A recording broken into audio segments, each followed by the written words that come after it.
పూరా లోకల్.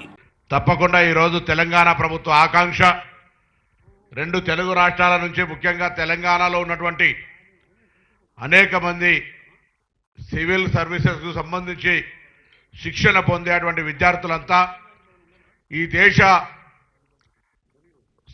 అత్యున్నతమైనటువంటి యొక్క స్థానాన్ని అధిరోహించడానికి మీకు ప్రభుత్వం తరఫున కూడా అండగా ఉండాలి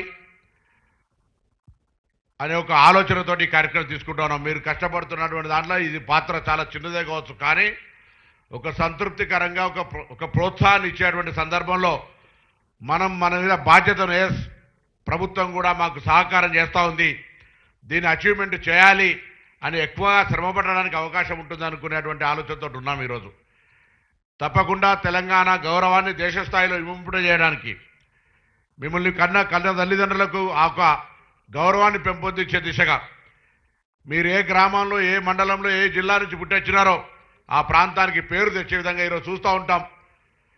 ఎవరైనా ఏదైనా ఉన్నత స్థానానికి వెళ్తే అక్కడ ఉండబడేటువంటి ఆ జన్మనిచ్చిన గడ్డ కావచ్చు, తల్లిదండ్రులు కావచ్చు, మన ప్రాంత స్నేహితులు కావచ్చు, ఎంత ఆనందపడతారో బంధుమిత్రులంతా కూడా మనం గమనిస్తూ ఉన్నాం చాలా సంఘటనలలో.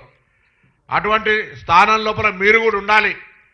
అందుకు సంబంధించి మేమేం చేయగలుగుతామని ఆలోచనతో పెద్ద మనసుతోటి మరి గౌరవ ఉప ముఖ్యమంత్రి గారు సంబంధిత శాఖ ఈరోజు సింగరేణి, అదేవిధంగా బొగ్గు ఎనర్జీకి సంబంధించిన మంత్రిగా ఎండి బలరాం గారితో గతంలో ఉన్నటువంటి ప్రిన్సిపల్ సెక్రటరీస్ కానీ ఇప్పుడు ఉన్నటువంటి నవీన్ మిట్టాల్ గారు అందరూ కూడా ఒక సానుకూలంగా విద్య లేదా ఉపాధి అవకాశాల్లో ఈ ప్రభుత్వం అందరికంటే ముందుంటుంది ప్రోత్సహించే అంశంలో అనేటువంటి ఆలోచనతో ఈ కార్యక్రమం తీసుకుంటున్న సందర్భంగా మీ అందరికీ శుభం జరగాలి.